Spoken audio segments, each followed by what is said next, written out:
Hallelujah. हमारे प्रभु यीशु मसीह के मधुर नाम में आप सबको जय मसीह की। Good morning. क्या आप उठ गए हैं? मैं उम्मीद करता हूं आप उठ गए हैं, नहा धोकर तैयार हो गए हैं और प्रभु के वचनों को सुनने के लिए तैयार हैं। छोटी प्रार्थना से शुरुआत करते हैं। महापवित्र परमेश्वर, आपके वचनों के जरिए ही हम जीवित हैं। आपके वचन ही हमें जीवित रखते हैं। आपके वचन जीवन की रोटी हैं। आपके वचनों को मन में रखकर आपके गवाह होकर जीने का अनुग्रह हमें दें। यीशु के नाम से प्रार्थना मांगते हैं, आमीन। जी हां, यह प्रभु का वचन है और इस कार्यक्रम के जरिए हम जो आप तक रोज पहुंचाते हैं वे प्रभु के वचन हैं। मेरी सोच नहीं है, मेरे विचार नहीं है, मनुष्यों के विचार नहीं है। प्रभु के वचन, प्रभु का मन, प्रभु की इच्छा, प्रभु की योजना, प्रभु की आज्ञा, प्रभु परमेश्वर के उद्देश्य हम यहां पर जान रहे हैं, सीख रहे हैं। वे हमसे क्या उम्मीद करते हैं, हम सीख रहे हैं। इसलिए वचन पढ़ें और उसके अनुसार जिएं। आपको जो पसंद है उस पोर्शन को निकाल कर पढ़ना नहीं, और ना ही थोड़ा उधर थोड़ा इधर पढ़ के कुछ समझ नहीं आया और फिर छोड़ देना। ना ही आपको कोई भाग अगर समझ ना आए तो फिर मर्जी अनुसार उसका अनुवाद करके ओ बाइबल का अर्थ तो यही है, ऐसा भी नहीं सोचना है। प्राकृतिक इंसानों को परमेश्वर की इच्छा, उनके वचन समझ नहीं आते। अगर आज तक मैं इस जीवितों की दुनिया में हूं तो, अगर प्रभु के लिए जीने पा रहा हूं तो, संसार की बजाय यदि मैं यीशु मसीह से प्रेम कर पा रहा हूं, थके बिना, निराश हुए बिना यदि प्रभु के वचन को सुना पा रहा हूं, यीशु मसीह के प्रेम को यदि दूसरों तक पहुंचा पा रहा हूं, यदि प्रभु के वचन में मैं दृढ़ खड़ा रह पा रहा हूं, तो उसका कारण है प्रभु के वचन की सामर्थ्य, उसकी सच्चाई, वचन की शक्ति, वचन का प्रभाव, वचन के जरिए होने वाले चमत्कार। परमेश्वर का वचन, आदि में वचन था, वचन परमेश्वर के साथ था, वचन परमेश्वर था और उसी वचन ने अनुग्रह और सच्चाई से परिपूर्ण होकर हमारे बीच डेरा किया। अनुग्रह और सच्चाई से परिपूर्ण होकर वो वचन देहधारी हुए। तो यह वचन कौन है? यीशु मसीह। उनका मन, उनकी इच्छा, उनकी योजनाएं, वे किस प्रकार सोचते हैं, वे कौन हैं, यह सब कुछ हम उनके वचनों के जरिए ही सीख सकते हैं। और यह वचन जो है हमें ज्योतिर्मय करता है। भजन संहिता 119 को यदि हम पढ़ें तो वचन कितना शक्तिशाली है, प्रभावशाली है। हमें शक्ति देता है, हमें बलवंत करता है, हमारी अगुवाई करता है। यह सब हम देख सकते हैं। और अगर आज की स्थिति देखी जाए तो वचन का बस यूं ही प्रचार किया जा रहा है। सोशल मीडिया में देखिए कितने लोग प्रचार करते हैं। कई सारे चर्चेस भी हैं। विभिन्न माध्यमों के जरिए, टीवी के जरिए, सोशल मीडिया के जरिए, फेसबुक, यूट्यूब, इंस्टाग्राम के जरिए वचन सुनाया जा रहा है। पूरे संसार भर में वो वचन मौजूद है। पुराने जमाने में वचन सुनने के लिए समय पर चर्च जाना होता था, लेकिन आज किसी भी समय, किसी भी जगह आपके हाथों में ही प्रभु का वचन हमेशा आपके सामने है, हमारे लिए उपलब्ध है। और इसीलिए कईयों के लिए यह वचन काफी सामान्य बात हो गई है। यूट्यूब का ऐप खोलकर उस चैनल में जाकर प्रभु का वचन सुनना भी कई लोगों के लिए मुश्किल हो गया है। जो हमें चाहिए, ढूंढने की इच्छा उनमें नहीं है। अगर आज आप प्रभु के वचनों को लापरवाही में लेंगे, एक समय आने वाला है जहां प्रभु का वचन आपको नहीं मिलेगा। यस, सुनने को नहीं मिलेगा, सुनाने वाले नहीं होंगे। काफी कष्टदायक समय आने वाले दिनों में हम देखेंगे। भविष्यवक्ता आमोस भविष्यवाणी करता है। देखिए, आमोस की पुस्तक 8वां अध्याय 11वीं आयत से। आमोस 8 उसका 11। परमेश्वर यहोवा के यह वचन है, देखो ऐसे दिन आते हैं जब मैं इस देश में महंगी करूंगा, उनमें ना तो अन्न की भूख और ना पानी की प्यास होगी। परमेश्वर एक प्रकार का अकाल यहां पर पैदा कर रहे हैं, लेकिन वो खाने का अकाल नहीं है। खाना है, पानी है, तो फिर यह अकाल क्या है? परंतु यहोवा के वचन को सुनने ही की भूख और प्यास होगी। प्रभु के वचन की भूख मतलब परमेश्वर के वचन उस दौरान नहीं मिलेंगे। वे वचन को, परमेश्वर के वचन को सुनना चाहेंगे, लेकिन उनके पास मौका नहीं होगा, सुनाने वाले नहीं होंगे। कहीं भी प्रभु का वचन नहीं मिलेगा। आई डोंट नो, शायद कुछ लोग सोचें यूट्यूब पर तो होगा ना, बट नो गारंटी। हमें नहीं पता भविष्य में क्या होगा, कैसे होगा, हम में से किसी को नहीं पता। अगर इंटरनेट डाउन या कोई टेक्निकल फॉल्ट आ जाए तो फिर क्या होगा बताइए? गूगल कैसे काम करेगा? दुनिया के किसी भी कोने में चले जाएं, परमेश्वर का वचन नहीं मिलेगा। परमेश्वर के वचन की वास्तविकता को सुनाने वाले सेवक नहीं मिलेंगे। आज ही ऐसा अकाल हमें नजर आता है। कई लोग आज वचन सुनाते हैं, लेकिन वास्तविक वचन की सच्चाई को सुनाने वाले कहां हैं, आज भी ढूंढना पड़ता है कि नहीं? जिस प्रकार वचन में कहा गया है शांति नहीं है, फिर भी शांति शांति कहकर ऊपरी घावों को भरने वाले कई सारे सेवक आज नजर आ जाते हैं। मान लीजिए एक भयंकर रोगी डॉक्टर के पास जाता है। डॉक्टर कहता है, अरे कुछ नहीं, यह पेन किलर ले लो। क्या यह उसकी जान के लिए खतरा नहीं? लोग मानो रेती पर मिट्टी के भवन बना रहे हैं। नींव है रेत पर और मकान है मिट्टी का। क्या वो खड़ा रह पाएगा? क्या आज ऐसा नहीं होता? मनुष्य अपने निर्णय खुद ले लेते हैं, पास्टर को आकर प्रार्थना करने कहते हैं, हमें आशीष दें कहते हैं, मकान बना के गृह प्रवेश के लिए बुलाते हैं। कैसे बनाया मकान पूछें तो नाराज हो जाते हैं, है कि नहीं? रिश्वतखोरी के पैसों से, अपराध के पैसों से, धोखे के पैसों से घर बनाया है। कैसी बुराइयां हो रही है आजकल। अन्याय से कमाए पैसों को प्रभु आशीष नहीं देते। उन दिनों में जिस प्रकार से पतरस ने टोना करने वाले शिमोन से कहा, तेरा हृदय ठीक नहीं, इसीलिए इसमें तेरा कोई भाग नहीं, कहने वाले सेवक नजर नहीं आएंगे। आज ही कम हो गए हैं।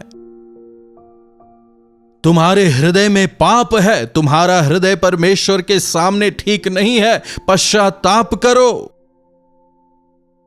अगर आज कोई पास्टर ऐसा कह दे तो कितना गुस्सा आता है ना? यही वचन की शिक्षा है। अगर जीवन ठीक नहीं तो वैसा ही कहना है। भले ही आप भेंट चढ़ाते हो, बड़ी पदवी वाले हो सकता है पहले आपने अच्छा जीवन बिताया हो, लेकिन आज आपका हृदय प्रभु के सामने ठीक नहीं। अंत के ये दिन कैसे भयंकर होंगे। बाइबल हमें बताता है कि परमेश्वर का जो वचन है वो दो धारी तलवार है, लेकिन आप इस वचन को सुनते जरूर हैं, लेकिन अपने हृदय में उसे नहीं काम करने देते। अपने विवेक को नहीं जांच रहे हैं, अपनी स्थिति समझ नहीं पा रहे हैं। पास्टर जो कह रहे हैं सुनते हैं, ताली बजाकर घर चले जाते हैं, फिर बहुत अच्छा प्रचार था कहेंगे, लेकिन मन अगर नहीं बदला तो जो बोया गया था वो केवल कचरा था। मेरा वचन आग है, मेरा वचन चट्टान को तोड़ने वाले हथौड़े के समान है। प्रभु का जो वचन है वो हमारे हृदय की गहराई को खंगालता है। जब हम उनके वचनों को सुनते हैं, हमारे अंदर कन्विक्शन होना चाहिए। मन फिराओ, क्योंकि परमेश्वर का राज्य निकट है। उन दिनों में जब यूहन्ना बपतिस्मा देने वाला यह प्रचार कर रहा था, हे प्रभु हमें क्या करना है कहकर पश्चाताप करते हुए, चाहे अधिकारी हो, सदूकी हो, फरीसी हो, आते हैं, पश्चाताप करते हैं, बपतिस्मा लेते हैं, हमें उद्धार चाहिए, प्रभु के वचनों को सुनकर मन फिराते हैं। आजकल चर्च जाते हैं, वापस आते हैं, लेकिन यथास्थिति समझ नहीं पाते, क्योंकि वचन हृदय के अंदर नहीं जा रहा। नाम रख लेते हैं सत्य वचन, लेकिन वचन की कोई भी सत्यता वहां नहीं होती। परमेश्वर का वचन शक्तिशाली है। किसी भी प्रकार की कहानियों को, घटनाओं को वचन से ज्यादा अहमियत कभी ना दें। एक समय आने वाला है जहां प्रभु के वचन का अकाल होगा, या यूं कहें आ गया है। वचन को सुनने के लिए इंसान इस कोने से उस कोने तक जाएंगे, सुनने के लिए तत्पर होंगे, और लोग यहोवा के वचन की खोज में समुद्र से समुद्र तक और उत्तर से पूरब तक मारे मारे फिरेंगे, परंतु उसको ना पाएंगे। शायद यह पास्टर अच्छा वचन सुनाए, शायद उस देश में अच्छा वचन मिल जाए कहकर दुनिया भर में वो खोजेंगे, लेकिन उन्हें परमेश्वर का वास्तविक वचन कहीं नहीं मिलेगा। जरा सोच के देखिए, मां बाप बच्चों को बिना बताए अगर कुछ करें तो बच्चों को कैसा लगेगा? वो एंग्शियसनेस, क्या होने जा रहा है अगर उन्हें नहीं पता। एंग्शियसनेस, वचन हमें बता रहा है कि क्या होने पर है, हमारा भविष्य क्या होने वाला है, वचन हमें बताता है। जब हम वचन सुनते हैं, प्रभु की नजरों में हमारी स्थिति क्या है हम समझ पाते हैं। वचन जब हम सुनते हैं और पश्चाताप करते हैं, हमें एक आशा मिलती है, मेरे पाप क्षमा हुए हैं, प्रभु ने मुझे अपनाया है। जो वचन आपको पाप का बोध ना कराए, जो वचन आप में पश्चाताप उत्पन्न ना करे, वो प्रभु का वचन ही नहीं है। परमेश्वर का वचन हमारे हृदयों को परखता है, हम में एक कन्विक्शन लेकर आता है। यह प्रभु का वचन है, आप समझने पाते हैं। यह परमेश्वर ही की ओर से है, आप महसूस करने पाते हैं। और यह प्रभु के वचन है कहकर आप स्वीकारने पाते हैं। आज कन्विक्शन नहीं है, कमिटमेंट नहीं है, लोग कन्विंस नहीं हो रहे। बिना कन्विक्शन के परमेश्वर के वचनों को आप ग्रहण नहीं करेंगे। उन दिनों में जब स्वर्गदूत आकर मरियम से कहता है, मरियम कहती है तेरे वचन के अनुसार हो, तू गर्भवती होगी और पुत्र जनेगी। जब वो स्वर्गदूत कहता है उसे समझ नहीं आता, मैं किसी पुरुष को अब तक नहीं जानती। लेकिन जब उसे समझ आता है कि यह परम प्रधान की महिमा है, तो वो बस आज्ञाकारी हो जाती है। परमेश्वर के वचन पर विश्वास करेंगे तो चमत्कार देखेंगे। जब हम हमारे जीवनों में परमेश्वर के वायदों को अपनाते हैं, आत्मिक तौर पर हम आशीष पाते हैं। जितना हो सके उतना परमेश्वर के वचन को अपने हृदयों में रखें। परमेश्वर के वचन का अकाल पड़ने वाला है, इसीलिए बाइबल तक हमें नहीं मिलेगा। ऐसा समय आने वाला है, इसलिए बाइबल को उठाकर आप बाहर नहीं निकल पाएंगे। ऐसे समय आने वाले हैं जहां आप बाइबल को खरीद ही नहीं पाएंगे। सावधान हो जाएं, मेरे पास कई सैकड़ों बाइबल आज हैं। हां, कम से कम 100 बाइबल तो होंगे ही। हां, जहां कहीं मैं जाता हूं, अगर मुझे वहां कोई नया बाइबल नजर आ जाए दूसरे ट्रांसलेशंस में, मैं खरीद लाता हूं और घर में रख लेता हूं। जी हां, इसमें कोई दो राय नहीं कि उन दिनों में, पुराने दिनों में मिलने वाले जैसे बाइबल आज नजर नहीं आ रहे हैं। बाइबल पवित्र आत्मा की प्रेरणा से लिखा गया है। हर बाइबल में एक ही वचन है, कवर मुख्य नहीं है, उसका सारांश मुख्य है। वचन को हृदय में रख लें, वचन को हृदय में छिपा लें। कष्ट के समय वचन आपको तसल्ली देगा, आपको शांति देगा, आपके संकट में आपके साथ रहेगा, और जब आप आशा रहित हों आपको विश्वास देगा, आपके गंतव्य तक पहुंचने में वो आपकी सहायता करेगा। प्रार्थना। महापवित्र पिता परमेश्वर, प्रभु, आपके वचनों के लिए आपका धन्यवाद। आपके वचन के बिना हम क्या करने पाएंगे? आपका वचन ही तो हमें जीवन देता है। आपका वचन ही तो हमारी अगुवाई करता है। आपका वचन ही तो हमें आशा देता है। ओ प्रभु, बिना आपके वचन के हम कैसे जीने पाएंगे? आपने हमें चेतावनी देकर बताया है वे दिन आने वाले हैं जहां सच्चे वचन की, वास्तविक वचन की कमी होने वाली है। प्रभु, हमारी मदद करें कि जब आपके वचन मौजूद हैं, हम हमारे हृदयों को आपके वचनों से भर लें, वचन के अनुसार जीने का अनुग्रह दें। यीशु के नाम से प्रार्थना मांगते हैं, आमीन। अब हमारे पिता परमेश्वर का प्रेम, प्रभु यीशु मसीह का अनुग्रह, पवित्र आत्मा की संगति और सहभागिता हमें से प्रत्येक के साथ आज, कल और सर्वदा बनी रहे। आमीन। प्रभु परमेश्वर की महिमा हो। अपने प्रार्थना विषयों को आप हमें 9884907779 पर व्हाट्सएप, वॉइस मैसेज या फिर टेक्स्ट के जरिए भेज सकते हैं। हम प्रार्थना करेंगे। इन्हीं वचनों के साथ आज मैं आपसे विदा लेता हूं। दोबारा मिलने तक प्रभु परमेश्वर का अनुग्रह हम सबों पर बना रहे।